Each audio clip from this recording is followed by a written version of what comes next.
ஓம் சாந்தி. ஜுவாலாமுகி பட்டியினுடைய 2ஆம் தினம்.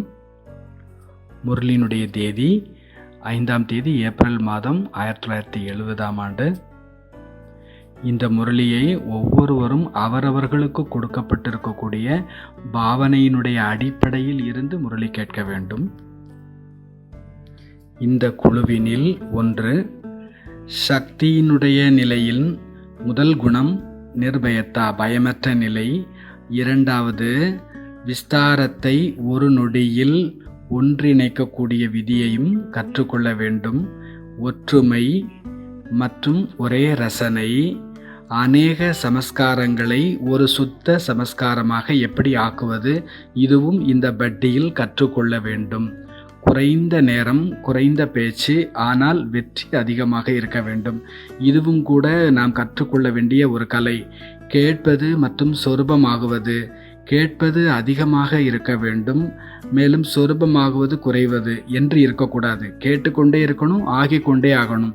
சாட்சாத்கார மூர்த்தியாக வேண்டும், பேச்சின் மூர்த்தியாக ஆகிவிட வேண்டாம். இப்பொழுது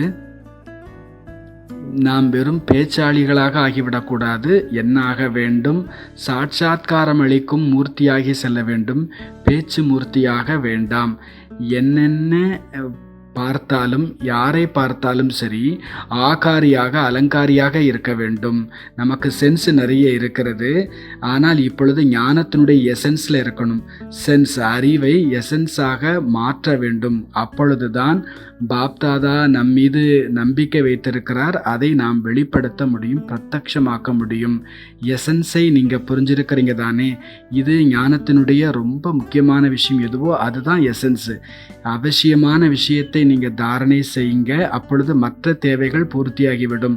இப்பொழுது ஏதாவது தேவைகள் இருக்கிறது, ஆனால் இந்த தேவைகளை சதா காலத்திற்கும் பூர்த்தி செய்வதற்கு 2 அவசியமான விஷயம் இருக்கிறது. அது ஆகாரி மற்றும் அலங்காரி ஆகுவது. ஆகாரி மற்றும் அலங்காரி ஆகுவதில் ஒரு விஷயத்தை தாரணை செய்ய வேண்டும். அது என்ன வார்த்தை? யாரிடத்தில் ஆகாரி அலங்காரி 2 வந்து விடுகிறதோ அவர்கள் ஒரு சப்தம் உடையவர்களாக இருக்கிறார்கள், லைட் ஆகி விடுகிறார்கள். லைட்டுக்கான அர்த்தம் என்ன? ஒன்று ஜோதி, இன்னொன்று லைட்டுக்கான அர்த்தம் லகுவாக இருப்பது. லகுவான தன்மை மற்றும் பிரகாசம். அலங்காரியாகவும் ஆகாரியாகவும் இருக்கணும். ஜோதி சொரூபமாகவும் இருக்க வேண்டும், ஜுவாலை சொரூபமாக இருக்க வேண்டும், பிறகு லேசாக இருக்க வேண்டும், ஆகாரியாக இருக்க வேண்டும். ஒரு லைட்டுங்கிற வார்த்தையில் 2 விஷயங்கள் வந்து விடுகிறது. இதில் கடமையும் வந்து விடுகிறது. கடமை என்ன? லைட் ஹவுஸ் ஆக வேண்டும். லைட்டில் சொரூபமும் வந்து விடுகிறது, கடமையும் வந்து விடுகிறது. முரளியினுடைய தேதி 5 ஏப்ரல் 1970. முதல்ல இது பற்றி நாம் சிந்தனை செய்யணும். அவரவர்களுடைய அனுபவம் சொல்லணும். எந்த ஒரு வார்த்தை சொல்லணும்? நிர்பயத்தா, விஸ்தாரத்திலிருந்து சாரம். ஒற்றுமை, ஏக ரசனை, ஒரே ரசனை, சுத்தமான சமஸ்காரம், குறைந்த நேரம், அதிக வெற்றி, கேட்பது மற்றும் ஆகுவது. சாட்சாத்கார மூர்த்தியாகணும், பேச்சு மூர்த்தியாக வேண்டாம். ஆகாரி மற்றும் அலங்காரியாக வேண்டும். ஞானத்தினுடைய எசன்ஸில் இருக்கணும். எசன்ஸில் இருக்கிறதுனா அவசியமான விஷயத்தை தாரணை செய்யணும். அவசியமான விஷயத்தை தாரணை செய்தீங்கன்னா எல்லா அவசியங்களும் பூர்த்தியாகிவிடும். அதற்காக 2 வார்த்தை அலங்காரம் மற்றும் ஆகாரி. அதற்காக ஒரு வார்த்தை லைட்டு. ஜோதியாகவும் இருக்க வேண்டும், லேசாகவும் இருக்க வேண்டும், ஜுவாலை சொரூபமாகவும் இருக்க வேண்டும். அவ்வளவுதான். இப்பொழுது பேச்சின் மூர்த்தியாக வேண்டாம், சாட்சாத்கார மூர்த்தியாக வேண்டும். இந்த வார்த்தைகள் மனசில் பதிஞ்சிடணும் சதா காலத்துக்கும். இதற்கு நீங்கள் பல முறை உள்ளுக்குள் உருயேற்றி கொண்டே இருக்க வேண்டும், ஞாபகப்படுத்தி கொண்டே இருக்க வேண்டும். ஒன்று வேர்டு மெத்தட், வார்த்தையினுடைய மெத்தட். 2வது சென்டென்ஸ் மெத்தட். 3வது மெத்தட். அடுத்த டாபிக் வந்து ஞானத்தினுடைய எசன்ஸ். எசன்ஸுக்கு 2 அர்த்தம் இருக்கிறது. ஒன்று சாரம், இன்னொன்று வாசனை, நறுமணம். டெக்ஸ்டிலேருந்து ட்ரில், அதை பற்றி இப்போ பிரதர் சொல்லுவாங்க. இன்னொரு பிரதருக்கான ஹோம்ஒர்க் அது. என்னென்ன செய்தீங்க ஒரு நிமிஷத்தில்? நிர்பயம் ஆகிவிட வேண்டும், பயமற்றவர் ஆகிவிட வேண்டும். எல்லாவற்றையும் முடித்து கட்டி மூட்டை கட்டி விட்டு மேலே செல்லணும். சக்திகளை எடுத்துக்கொண்டு அலங்காரி ரூபத்தில் வரணும். பாபா நம்மை அலங்காரம் செய்கிறார். பிறகு நாம் அந்த அலங்கார ரூபத்தில் நாம் கீழே இறங்கி வருகின்றோம். அடுத்தது ஒளி ரூபத்தில் இறங்கி வருகின்றோம். ஆக பயமற்றவராகிவிட்டோம். எல்லாவற்றிற்கும் முதலாக பயமற்றவராகிறோம். அப்புறம் மூட்டை கட்டுறோம். பிறகு மேலே போகிறோம். பிறகு என்னென்ன செய்தோம்? சாட்சாத்கார மூர்த்தியாகி இறங்கி வரும். போகும்போது பேச்சு மூர்த்தி, வரும் பொழுது சாட்சாத்கார மூர்த்தியாகி வரணும். இது ட்ரில்லாக பண்ணணும். இது டெக்ஸ்ட் டு ட்ரில் மெத்தட். வார்த்தைகளை நாம் ட்ரில்லாக மாற்றுறோம் பயிற்சியாக. அடுத்து விசுவலைஸ் பண்ணணும், காட்சி பார்க்கணும். என்னென்ன காட்சி பார்க்கணும் அப்படின்னு கேட்குறாங்க. ஆகாரி மற்றும் அலங்காரி. லைட் ஆக வேண்டும், லேசாக வேண்டும், பிரகாசமாக ஆக வேண்டும். ஆக அதை பார்க்கணும். அப்புறம் வேறு என்னென்ன செய்தீங்க? உங்களுடைய காட்சிப்படுத்துதலில் பார்த்து கொண்டே இருக்க வேண்டும். கேட்பது இல்லை, பார்க்க வேண்டும். முரளி காதால் கேட்கக்கூடாது, முரளியை கண்ணால் பார்க்கணும். முரளியை அதுவும் எப்படி பார்க்கணும்? கண்களால். அந்த முரளின் எப்படி ஓடிட்டுருக்கிறது? வார்த்தைகள் எல்லாமே உங்களுக்கு இந்த பேப்பர்லேருந்து பறந்து அப்படியே சுற்றுது. அது அப்படியே ஒரு ஒளி ரூபத்தை எடுத்துக்கொள்கிறது. நீங்கள் என்ன காட்சி பார்த்தீங்க? அந்த முரளியினுடைய வார்த்தைகளில் என்னென்ன தாரணை செய்யக்கூடிய விஷயங்கள் உங்களுக்கு இருந்தது? Name method. அடுத்த மெத்தடு பெயரிடும் மெத்தடு. அடுத்தது கேட்குறாங்க, தாரணா பாயிண்ட் உங்களுக்கு என்னென்ன கொடுக்கப்பட்டிருந்தது? ஒரு பிரதர்கிட்ட கேட்குறாங்க. விஸ்தாரத்தை சாரமாக்கணும், அப்புறம் பயமற்றவராகணும். இது நமக்கு புது பாயிண்ட்டு. 4 சப்ஜெக்டு ஞானத்தில் சம்பந்தப்பட்ட பாயிண்ட் என்னென்ன இருந்தது? அடுத்து யோகத்தினுடைய சம்பந்தத்தில் என்னென்ன பாயிண்ட் இருந்தது? டபுள் லைட், இது யோகத்தோட சம்மந்தப்பட்டது. சாட்சாத்கார மூர்த்தி யோகத்தினுடைய சம்பந்தப்பட்ட பாயிண்ட் தான். லேசாக இருப்பது, இதுவும் யோகம் சம்பந்தப்பட்டது. தாரணா சம்பந்தப்பட்ட விஷயம். வாச்சா மூர்த்தி, பேச்சு மூர்த்தி ஆகக்கூடாது. விஸ்தாரத்தை சாரத்தில் கொண்டு வரணும். இது ஒரு தாரணா மூர்த்தியாக இருப்பது. இப்போது நீங்கள் வாச்சா மூர்த்தி ஆகக்கூடாது, சாட்சாத்கார மூர்த்தி ஆகணும். அடுத்தது சேவா, பயமற்றவராகி செய்யணும். சுத்த சங்கல்பத்தோடு செய்யணும். சுத்த சமஸ்காரத்தோடு சேவா செய்யணும். அடுத்து ஹோம்ஒர்க் யாருக்கு கொடுக்கப்பட்டிருக்கிறது? நீங்கள் என்னென்ன கேள்விகள் உருவாக்குனீங்க? வானிலிருந்து என்னென்ன கேள்வியை உருவாக்குனீங்க? விஸ்தாரத்தை நொடியில் எப்படி மூட்டை கட்டுவது, முடித்து கட்டுவது? அநேக சமஸ்காரங்களை ஒரு சுத்த சமஸ்காரமாக எப்படி உருவாக்குவது? வெற்றி அதிகமாக இருக்கணும் குறைந்த நேரத்தில். எசன்ஸ் என்ன, சென்ஸ் என்ன, சாரம் என்ன? ஆகாரி மற்றும் அலங்காரி ஆகுவதற்கு என்ன வார்த்தைகள் கொடுக்கப்பட்டிருக்கிறது? நீங்கள் படிக்கும்போதே கேட்கும்போதே அந்த வாணி பாயிண்ட்லேருந்து கேள்விகளை உருவாக்கணும். பிறகு முழு நாளும் அந்த பாயிண்ட்டை, அந்த கேள்வியை சிந்தனை பண்ணணும், எழுதணும். முரளி கேட்குறோம் இல்லையா உட்கார்ந்து, அப்போ அது பாயிண்ட்டாக எழுதாதீங்க, வெறும் கேள்வியாக மட்டும் எழுதுங்க. அந்த பாயிண்ட்டை கேள்வியாக ஆக்கிருங்க. அந்த கேள்வியை நாம் உருவாக்கணும். உங்கள் நோட்டில் கேள்வி மட்டும் எழுதணும். வாணி சொல்ல சொல்ல அதை கேள்வியாக்கி எழுதுங்க. படிச்சுட்டு இருக்கும்போதே நடுவில் நிற்கணும். இது பர்சனல் அபியாசம். அடுத்தது, இன்றைக்கு நீங்கள் என்ன சம்பந்தத்தோடு உட்கார்ந்தீங்க? வாணி கேட்கும்போது ஒரு சம்பந்தத்தை பாபாவோடு இணைக்கணும். பிறகு அந்த சம்பந்தத்தோடு வாணி கேட்கணும். இப்போது நண்பனாக்கிக்கிட்டோம் பாபாவை. இப்போ நம்ம கேட்கணும், நான் நண்பனோட பேச்சை கேட்டுட்ருக்கிறேன். அப்படி அனுபவத்தில் கேட்கணும், அனுபவம் செய்யணும். பாபா இப்போது நண்பனாகிட்டு எனக்கு என்ன சொல்கிறார் அப்படி நீங்கள் கேட்கணும். ஒவ்வொரு நாளும் ஒவ்வொரு சம்பந்தம். அடுத்தது, கேட்டுக்கொண்டிருக்கும் பொழுதே அனுபவம் செய்ய வேண்டும். அடுத்த பயிற்சி ஹோம்ஒர்க்கு.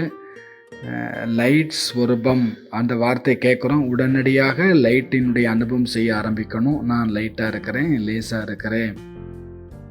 அடுத்த பயிற்சி மென்டல் மூவி உருவாக்கணும். மனசில் ஒரு மூவியை உருவாக்கணும், ஃபில்ம் உருவாக்கணும். வாணியை கேட்டுட்ருக்கும் போதே மனதில் ஒரு ஃபில்மாக உருவாக்கணும், சினிமாவாக உருவாக்கணும். சுத்த சமஸ்காரியை மூவியாக நீங்கள் ஆக்கியிருக்கிறீங்க. பழைய சமஸ்காரம் அப்புறம் சுத்த சமஸ்காரமாக மாற்றப்படுகிறது. அதை பார்க்கணும், அது எப்படி மாறுதுன்னு அந்த ஃபில்மாக பார்க்கணும். நம்ம லேசாகவும் இருக்கிறோம், ஜுவாலையாகவும் இருக்கிறோம், பிரகாசமாகவும் இருக்கிறோம். 3 விஷயம். பிறகு ஸ்டோரியாக உருவாக்குவது, கேட்குற வாணியை ஒரு கதையாக உருவாக்குவது. நான் மேலிருந்து கீழே வர்றேன். 1 அலங்காரி. அலங்காரியே 3.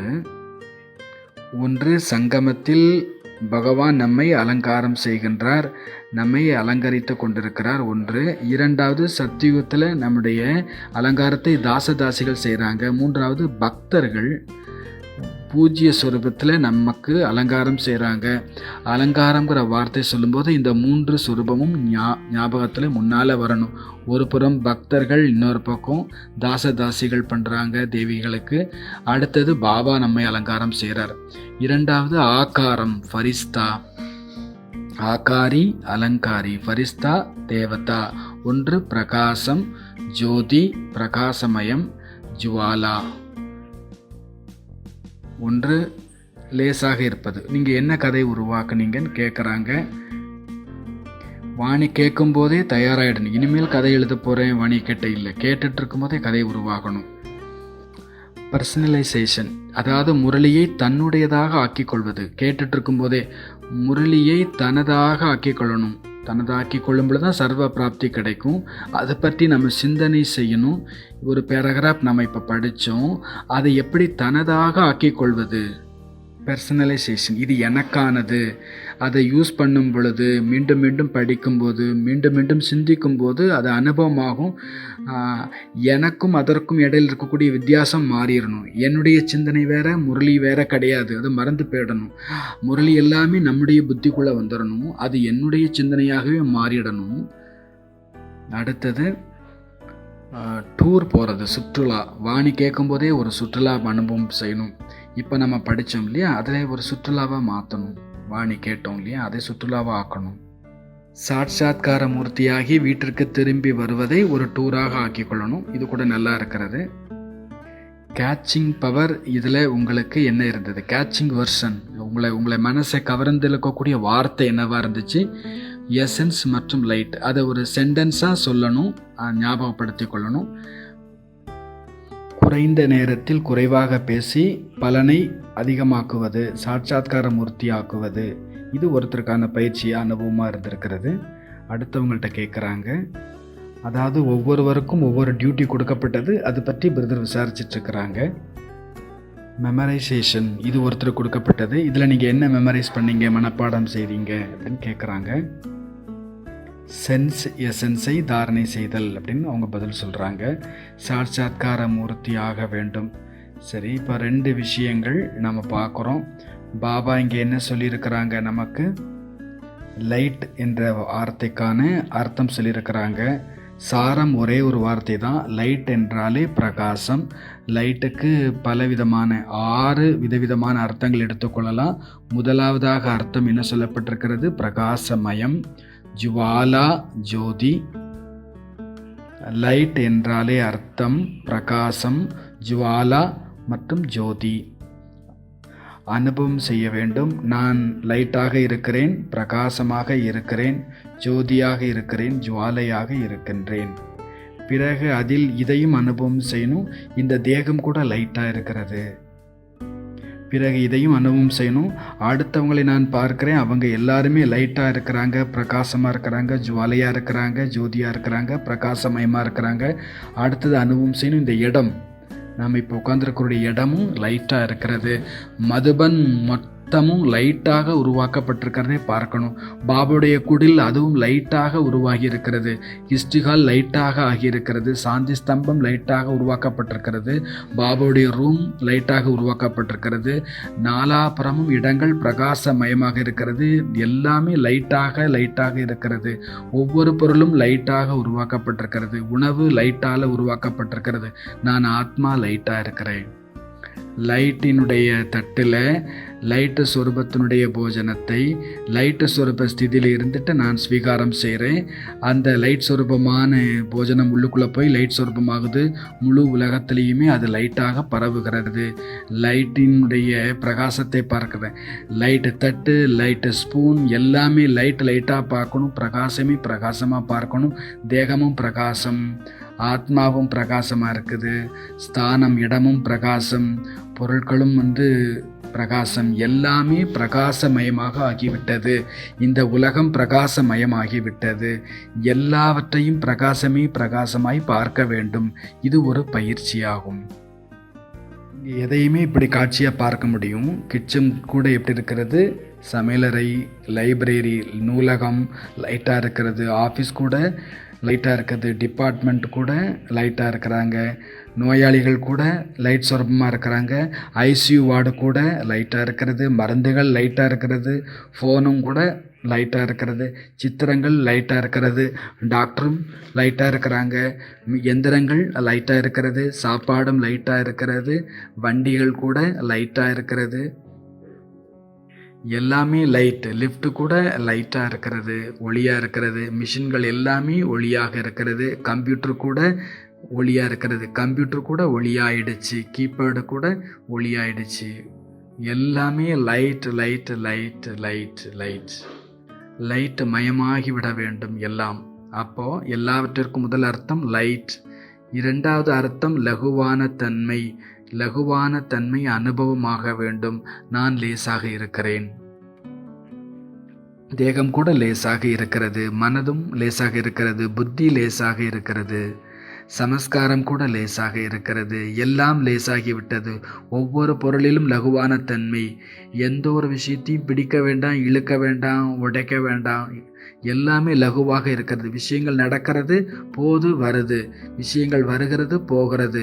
விஷயங்களை ஏன் பிடித்து கொண்டு உட்கார வேண்டும்? ஒவ்வொன்றையும் யாரோ ஏதோ சொல்லிட்டாங்க, அதையே நீங்கள் பிடிச்சிட்டு இருக்கிறீங்க, அவங்க அப்படி சொல்லிட்டாங்க அப்படின்னு ஏன் பிடிக்கணும்? லேசாயிருங்க, ஒவ்வொரு விஷயத்துலையும் லேசாயிருங்க. எனக்கு ஏன் இவங்க இப்படி சொன்னாங்க, அவங்கள்ட்ட ஏன் சொல்லலை, இதெல்லாம் வெயிட் ஆக்குறது. நாம் அப்படி வேண்டாம், லேசாக இருப்போம். லேசாக இருப்பது, பிடிக்க வேண்டாம், எதையும் பிடித்து கொண்டு இழுக்க வேண்டாம், லேசாக இருப்பது. இரண்டாவது அர்த்தம் லேசாக இருத்தல். மூன்றாவது அர்த்தம் ஆகாரி. ஆகாரி என்றால் அர்த்தம் நான் ஃபரிஸ்தா. நாலாவது அர்த்தம் அலங்காரி. அலங்காரியும் 3 விதம், சங்கமம், சத்தியுகம், துவாபரயுகம். ஒன்று, பகவான் சங்கமயுகத்தில் அலங்காரம் பண்ணுறார், எனக்கு அலங்காரம் செய்கிறார், சிருங்காரம் செய்கிறார். சங்கமயுகத்தில், சத்தியுகத்தில் தாசதாசிகள், சேவகர்கள் எனக்கு அலங்காரம் பண்ணுறாங்க. துவாபரயுகத்தில் பக்தர்கள் அலங்காரம் பண்ணுறாங்க, பக்தர்கள் எனக்கு அலங்காரம் செய்கிறாங்க. ஐந்தாவது கர்த்தவியம், கடமை மற்றும் சொரூபம். ஒரே வார்த்தையில் கடமையும் வந்துடணும், சொரூபமும் வந்துடணும். அந்த சொரூபத்தில் நிலைத்து இருக்க வேண்டும். என்ன கடமை சொல்லப்பட்டிருக்கிறது முரளியில்? லைட்டாக இருங்க, லைட் ஹவுஸ் ஆகிடுங்க. பிரகாசமான கரகம், அதாவது கலங்கரை விளக்கம். கலங்கரை விளக்கத்தினுடைய அந்த வெளிச்சம் வெகு தொலைவு வரைக்கும் போய் பரவுகிறது. நான் அப்படிப்பட்ட கலங்கரை விளக்கமாக இருக்கிறேன். நானே அந்த கலங்கரை விளக்கமாக, லைட் ஹவுஸாக இருக்கிறேன். இது நம்முடைய கடமை. நாம் எப்போ லைட்டாக இருப்போமோ அப்போ லைட்டினுடைய கிரணங்கள் பரவும். இந்த லைட்டு சாதாரணமான லைட் இல்லை, தெய்வீகம், டிவைன் லைட்டு. முதல்ல ஒரு வார்த்தை சேர்த்துக்கோங்க, டிவைன் லைட்டுன்னு சேர்த்துக்கோங்க. டிவைன் லைட்டினுடைய விஷயங்கள் ஒவ்வொரு மதத்திலையும் காண்பிக்கப்பட்டிருக்கிறது, குறிப்பிடப்பட்டிருக்கிறது. ஹிந்து தர்மத்தில் எவ்வளோ பிரகாசம் காண்பிக்கப்பட்டிருக்கிறது, உபநிடத்தில் காண்பிக்கப்பட்டிருக்கிறது. அஸ்தோமா ஜோதிர்கமயமானது அப்படின்னு சொல்லப்பட்டிருக்கிறது. தம்சோமா ஜோதிர்கமய, அஸ்தோமா சத்கமய. இது எல்லாமே ஹிந்து தர்மத்தில் பிரகாசத்திற்கு ரொம்ப மகத்துவம் இருக்கிறது. ரிக்வேதத்தில் எவ்வளவு விஷயங்கள் சொல்லப்பட்டிருக்கிறது, ஸ்லோகன் இருக்கிறது. அது எல்லாமே காலை பொழுதுக்காக, பிரகாசத்திற்கான ஸ்துதியாக சொல்லப்பட்டிருக்கிறது. ஹிந்து தர்மத்தில் பிரகாசத்திற்கு நிறைய மகத்துவம் இருக்கிறது. பார்சி மக்களும் கூட தர்மத்தில் அவங்க கவனம் கொடுக்குறாங்க. பகவான் லைட்டாக இருக்கிறார், அவுராமால் அப்படின்னு சொல்கிறாங்க பகவானுடைய பெயர். அவர் எப்படி இருக்கிறார்னா ஒளியாக இருக்கிறார். ஜுடியசத்தில் கூட பிரகாசத்தினுடைய ரூபத்தில் பார்த்தார், அப்ரஹாம் பார்த்தார் அப்படின்னு சொல்லப்பட்டிருக்கிறது. ஒவ்வொரு தர்மத்திலையும் பிரகாசம் பிரகாசம் பிரகாசம், நூறு அப்படின்னு சொல்கிறாங்க இஸ்லாத்தில். அப்போது நூறுனா ஒளி. ஆத்மானுடைய சொரூபம் பிரகாசம், பரமாத்மனுடைய சொரூபமும் பிரகாசம், சூட்சும வதனத்தினுடைய சொரூபமும் பிரகாசம், பரந்தாமத்தினுடைய சொரூபமும் பிரகாசம், சத்தியமே பிரகாசம்தான், எல்லாமே பிரகாசம். ஞானம் பிரகாசமானது. பிரகாசத்திற்கு நிறைய அர்த்தங்கள் இருக்கிறது. ஞானத்தை பிரகாசம் சொல்லப்படுகிறது, நம்பிக்கைக்கு பிரகாசம், சத்தியத்திற்கு பிரகாசம் என்று சொல்லப்படுகிறது, புரிந்து கொள்ளுதலுக்கு ஞானத்திற்கு பிரகாசம் என்று சொல்லப்படுகிறது, ஞானம் புரிதல் டிவைன் இன்டலெக்ட் தெய்வீக புத்திக்கும் சொல்லப்படுகிறது. தெய்வீக புத்தியும் பிரகாசமானது. இவை எல்லாமே பிரகாசமானது. ஆக சொரூபம் மற்றும் கடமை. என்னுடைய கடமை என்னவாக இருக்கிறது? பிரகாசத்தை பரப்புவது ஆகும். நாம் இங்கே வந்திருப்பதே பிரகாசத்தை பரப்புவதற்காகத்தான். நம்முடைய வேலை ஒன்றே ஒன்றுதான், வேற வேலையே கிடையாது. பிரகாசத்தை பரப்புவது மட்டும்தான் வேலை. இது நம்முடைய மனசில் பதியணும். இருளில் இருந்து நாம் விடுபட்டு விட்டோம். ஆழ் மனதில் இருள் விலகி விடுகிறது. நாம் ஆழத்தில் நாம் பிரகாசத்தை நிரப்ப வேண்டும். நம்முடைய ஆழ் மனதிற்குள் செல்ல வேண்டும். நம்முடைய சப்கான்சியஸ்ல இருந்து இன்னும் ஆழத்தில் போகணும். நம்முடைய யாத்திரையானது நாம் இன்னும் ஆழமாக போகணும். அன்கான்சியஸ்ல இருந்து நாம் அதி கான்சியஸுக்கு போகணும். நாம் சூப்பர் ஹியூமன் ஆக வேண்டும். நம்முடைய லட்சியமே என்னது? நாம் மிக உச்ச மனிதனாக, சூப்பர் ஹீரோவாக ஆக வேண்டும். சூப்பர் ஹியூமன் சொல்லலாம், சூப்பர் ஹீரோன்னு சொல்லலாம். நெகட்டிவ் ரீதியில் இல்லை, பாசிட்டிவான ரீதியில் நாம் ஆகணும். ஹிட்லரும் கூட என்ன நினச்சார்னா, உலகத்தில் சூப்பர் ஹீரோ மட்டும்தான் இருக்கணும்னு நினச்சார். ஆனால் அவருடைய லட்சியம் என்னவாக இருந்தது? அற்ப ஜாதிகளை அழிக்கணும் அப்படின்னு நினச்சார். ஒரு உயர்ந்த ஒரு ஜாதியை உருவாக்கணும்னு நினச்சார். அதனால தான் அவர் பல லட்சக்கணக்கான மக்களை கொன்று குவித்தார். எல்லாரையும் கொன்று குவித்தார். அதனால் 2ஆம் யுத்தமே ஏற்பட்டது. இதற்கான கான்செப்டும் இப்படித்தான் இருந்தது. சூப்பர் ஹியூமன் தயாராகணும்னு நினச்சி தான் அதை செய்தார். ஆனால் திசை தவறாகிவிட்டது. அரவிந்த் மகரிஷியும் கூட என்ன விரும்பினார்? அரவிந்தர் கூட யோகி, அவர் கூட என்ன விரும்பினார்? கான்செப்ட் என்ன? டிவைன் சூப்பர் ஹியூமனை உருவாக்க வேண்டும். ஆனால் மார்க்கம் அவருடையது ஆன்மீகமான மார்க்கமாக இருந்தது. ஆக டிவைன் சூப்பர் ஹீரோ ஆகுவதற்கு, சூப்பர் ஹியூமன் ஆகுவதற்காக, மிக உயர்ந்த மனிதனாக ஆகுவதற்கான இந்த யாத்திரையை நாம் அன்கான்சியஸ்லேருந்து கான்சியஸ், கான்சியஸ்லேருந்து சப்கான்சியஸ், ஆழ் மனதிற்கு, சைத்தன்யத்திற்கு, உள் உணர்விற்கு நாம் செல்ல வேண்டும். இதுதான் நம்முடைய லட்சியம். சூப்பர் ஹியூமன் ஆக வேண்டும். ஆக 6 விஷயங்கள் சொல்லப்பட்டிருக்கிறது லைட்டுக்கு. முதல் விஷயம் என்னது? லைட் அப்படின்னா அர்த்தம் பிரகாசம், ஜோதி மற்றும் ஜுவாலை. 2வது லேசாக இருப்பது. 3வது ஆகாரி ஃபரிஸ்தா. 4வது அலங்காரி. 5வது ஸ்வரூபம் மற்றும் 6வது கடமை. நான் இருக்கிறேன் மட்டும் இல்லை, எனக்கு தொழிலும் இருக்கிறது, கடமையும் இருக்கிறது. அடுத்த விஷயம் சொல்லப்பட்டிருக்கிறது, ஞானத்தினுடைய எசன்ஸை தாரணை செய்யுங்க. எசன்ஸ்னா அவசியமான விஷயங்கள் ஞானத்தில் என்ன இருக்கிறதோ அதுதான் எசன்ஸ். அதை நாம் கடைபிடிக்கணும். அப்போ என்னென்ன தேவைகளோ அதுவைகள் குறைந்து போயிடும்.